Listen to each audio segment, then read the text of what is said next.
So we're supposed to be talking about the future of digital economy and metaverse. Well, I'm going to try and stay on that topic as much as possible, but we've got a great set of guest panelists here. I'd love, Pekka, if we could start with you to introduce yourself. We go down the line, a little bit about who you are. Thank you, Paul. Thanks for Future Innovation Summit, this great event again. We try to keep it in 30 seconds, right? So I have lived in Dubai 16.5 years, originally from Finland. I'm an educator and advisor in the scene. I have projects from Argentina, Europe, US, and in here. And two of my flagship projects are, one of them is Ledgerify, which is providing a public sector and private sector solutions on blockchain. My name is that on? Yeah, my name is Ben Simpson. I am from Down Under. I'm from Australia, and I run a Web3 education company. So we help people from around the world invest into NFTs, into crypto and the metaverse, and I'm on a mission to try and educate this space for everyday investors. Hey everyone, I'm Leila, and I'm the Chief Metaverse Officer at Verse Estate, which is a hyper-realistic metaverse. And we're going to be building a full digital world with its own functional economy. And we also have a booth if you'd like to come visit us. We do all types of virtual experiences, and they're like quite interactive and immersive. So you're more than welcome to come and check it out. And really happy and excited to be here with my fellow panelists. I think it's going to be a good session today. Hi everybody. Hi everybody. My name is Christian Gleich. I'm the international ambassador to the European Blockchain Association, and obviously engaging in regulation and policy making with that. But also, I'm owning 3 companies, of which one is a Metaverse Web3 consulting companies. So we're consulting large companies, corporates like Accenture, KPMG on their strategy on that. So guys, let's start with big picture. We're talking about digital economies in the metaverse. What do you guys see as the business models that will work in this metaverse future, right? If we believe what people have come up here and said, we're going to have 5 billion people occupying metaverses. What are the business models that are going to work? How will those 5 billion people get monetized? Or maybe take the flip side, what do you think won't work? Maybe Ben, start with you. Yeah, it's a good question. I think whatever's going to bring a great user experience and entertainment to the metaverse, right? So I think right now, probably what's lacking is the user experience. For example, you know, Decentraland is a great metaverse that I've partaken in previously before, but from a 2D experience through my computer, it's not that entertaining for me, right? So I think as we move into worlds where we can, you know, mix in metaverses with VR and AR and start to get much more immersive experiences, I think it's going to attract those businesses to build, and it's going to attract the customers to attend. The only thing I'm seeing really work right now is events, right? Holding events, whether it be fashion shows, whether they be music events where we can go and attend these things in the metaverse. But until I guess the experience of those metaverses are built out, I just don't see the mainstream adoption, you know, coming to those worlds right now. Leila, I'm curious. Do you agree that, because Ben mentioned a lot of things that happen in the real world, right? People sell tickets to concerts in the real world. People sell tickets to events, and like these are things, these are business models borrowed from the real world. Do you see any business models in the metaverse that will be unique to the metaverse? Yeah, I mean, right now, I do agree. Actually, just to mention the point about user-friendliness, I think having user-friendly experiences is the key for the metaverse to be mainstream and mass adopted. But in terms of new business models, which aren't necessarily like the same as in the real world, like right now, companies which are transitioning to the metaverse are replicating the real-world business models, like, for example, setting up virtual shops and selling digital assets which are tied to physical goods. But in terms of the new ones, I think businesses which are looking to transition even more into the metaverse, I think they need to adopt the Web3 ethos. And one incarnation of Web3 is actually DAOs, which are decentralized autonomous organizations. And this will allow communities and members and users of the metaverse to to work on different projects, different communities, and it generates like a few new revenue streams via different types of DAOs, and it's much more flexible for them to kind of get new revenue incomes, and I think this will definitely kind of contribute to the digital economy much more than the traditional kind of business models that exist at the moment. And as well, not to mention the upward trend of play-to-earn games and learn-to-earn models, which will also, I think, play an important role in expanding the digital economy. Christian, Pekka, I'm curious for you guys to chime in on this. Wow. First of all, I believe it's important to differentiate Web 2 and Web 3 metaverses. And the only metaverses that actually are functioning the way that you can have good enough user interface and user experience, they are Web 2 metaverses. And on top of that, you can build on something on blockchain, which practically are NFTs. So we are in this hybrid model today.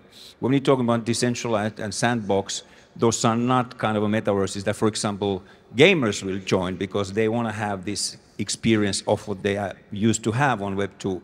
So, but we are getting there. Of course, we have the smartest developers in the scene, Web 3 scene. So we are getting there, but we are not there yet. Look, I come from the gaming world, so I see everything through a gaming lens. And I'm curious, in the gaming world, you have free-to-play games where they monetize through cosmetics. You have subscription-based games where you pay $15 a month to be able to access the game. You have boxed copies, so you pay $60 for the game, and then good luck monetizing that user in the future, right? The hope is that you make enough upfront. Do we see any of these business models being adapted to the metaverse? Like, are there future metaverses where we're going to pay, like we pay our cell phone bill, you know, $50 a month to get onboarded and to have access? Like, what are these business models, and will they be borrowed from things like gaming? Christian, I don't know if you have thoughts on this. Yeah, answering this and also by commenting to what Pekka said, like the difference between Web 2 and Web 3, what we see today, or what we hear very frequently is we're still early. I mean, we in our bubble think like things are so much mature, but they're not. For the mainstream at least, it's all very new. And people keep asking these questions, you may have heard them, why do I need a metaverse, why do I need to be in it?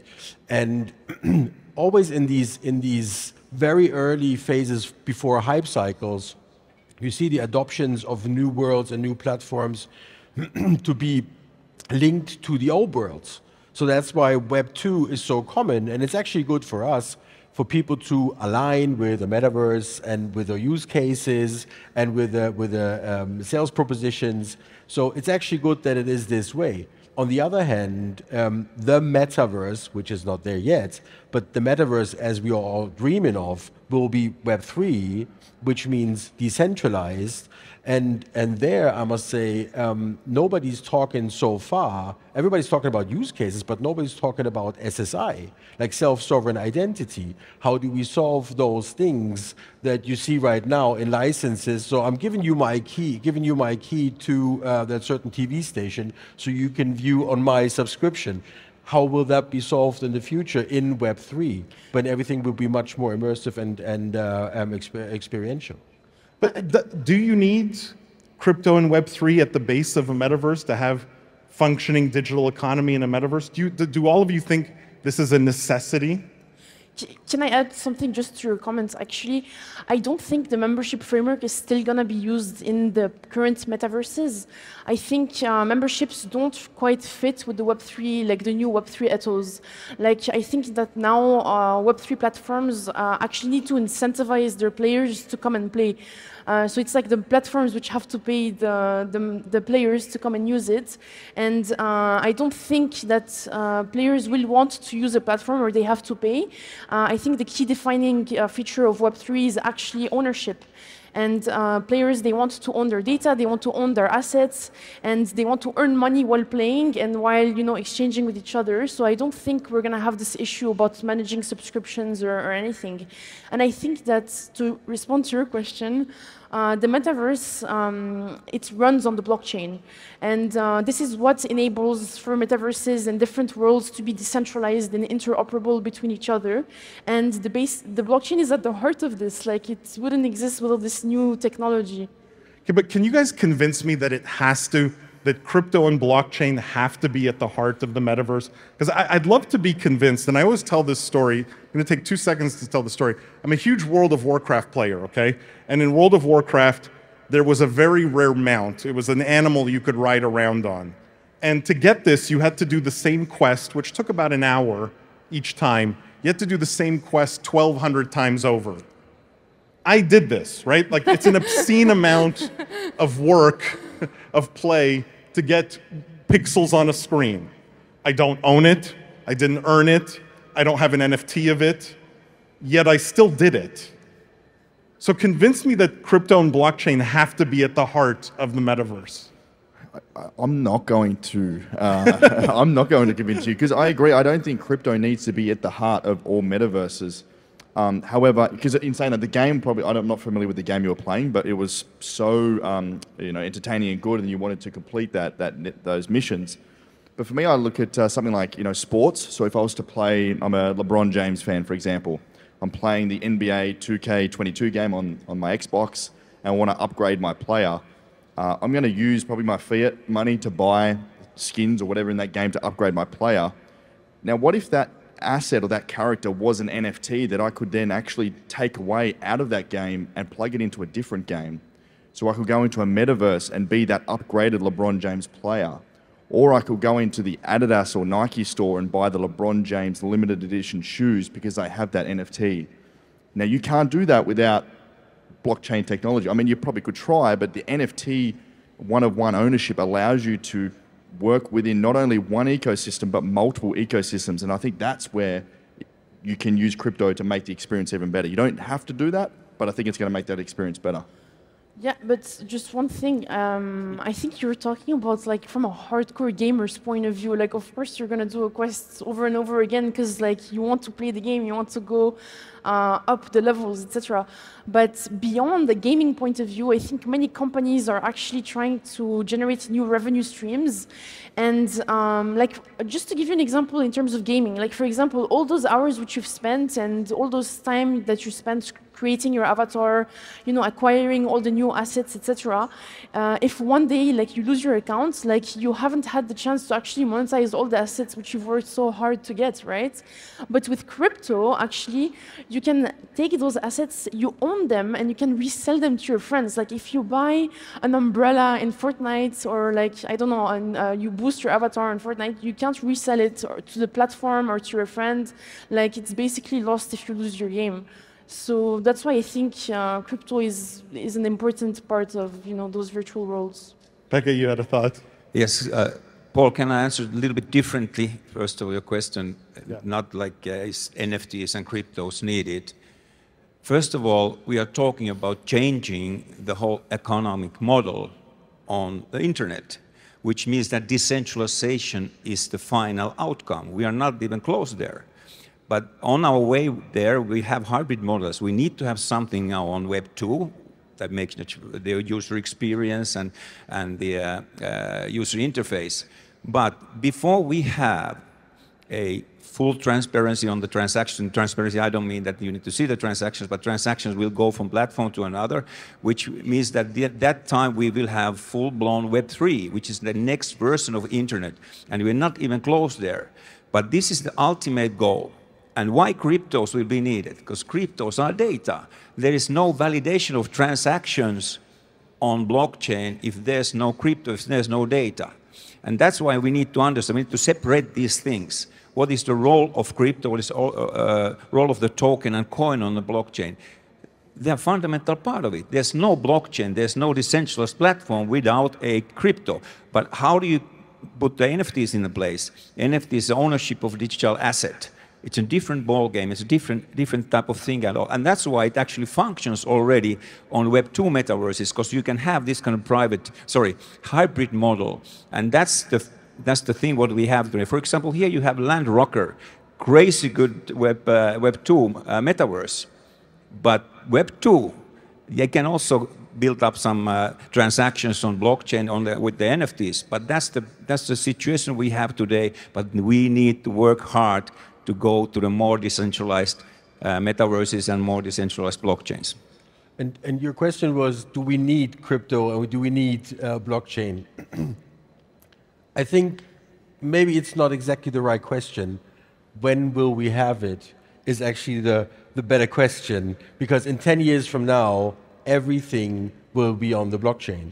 Like from games to web to metaverse to use cases in the real world, and that includes a metaverse on Web3.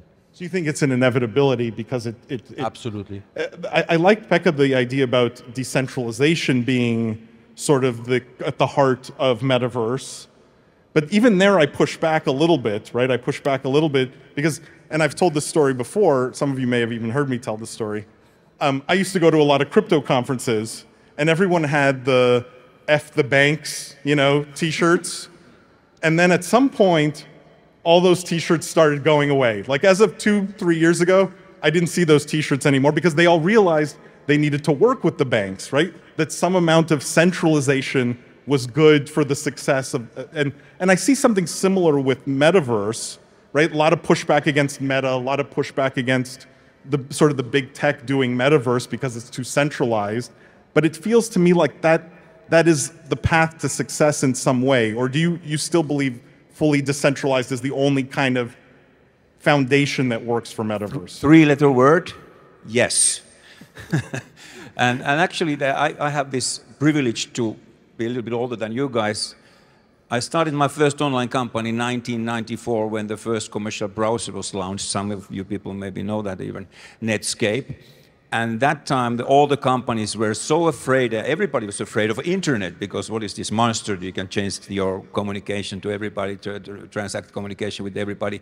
And companies, they started to build intranets. All the companies had these closed-loop intranets. And even that time, it's kind of a hidden secret. But Microsoft spent like billions and billions of dollars to build global, closed internet. And what the outcome was, people want to have openness. That's why open source is taking the whole markets, IT markets. And that's why also the metaverses. And think of this, metaverse is an important application, but everything is based on decentralization, which is always a development. It's always progressing development. We are in a phase today which we are totally different in 1 year time. Sorry, Ben, go ahead. I was going to say, I think it's tough, right? Because I think if we saw the recent partnership with Facebook and Microsoft, right? So Facebook and Microsoft are partnering up and have however many people use Microsoft tools, right? Hundreds of millions of people are going to have instant access to a virtual metaverse where you can work with your colleagues across the world. And that I guess the metaverse that they're creating is backed by a lot of money, and they're very advanced in terms of the experiences that's going to have. So I agree that I want it to be decentralized, but in terms of what we're coming up against with the capital and the onboarding that these centralized companies already have, I think it's going to be tough. But I mean, just one thing I want to say is that some of the problems that some people, like why some people are pushing back against like Facebook, metaverses like that Facebook wants to develop, is because they're kind of having this mindset that they want to be the metaverse that takes most of the market share. But I don't see the market share of the metaverse as being just one metaverse having all the market share. I see it as a fragmented market, with each metaverse having its own business use case and its own type of consumers. So I actually agree with the completely decentralized point of view, which works, I think, the best, because people will want to be able to have their digital identity and transfer their ownership from one metaverse to the other to benefit from all the different types of use cases that they offer. So that's why I agree with the approach that the big, tech current companies have. Like, I don't think they kind of, go with what the consumers really want. I would say, to add there, I would say what we have right now are virtual spaces. I wouldn't call them metaverses. I maybe would call them miniverses sometimes, or gaming environments, or what I call, like in corporate, I would call it virtual spaces. And maybe at some point, hopefully at some point, there will be a metaverse, which hopefully will be a DAO, or at least decentralized. But on the other hand, on the very true side of things is there will be major players who drive this metaverse thing forward. So maybe the metaverse is sort of like a marketplace, and from this marketplace you have many doors to many miniverses to many virtual spaces. But still, the security level on that marketplace called metaverse will be in hands of some or a few only. And then the question is, are we decentralized or are we not? Guys, we have just a minute left here, so I want a hot take from someone here.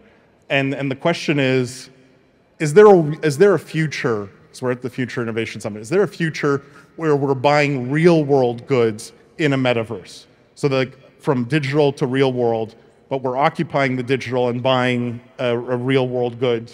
Does anyone think there's a future for that, or?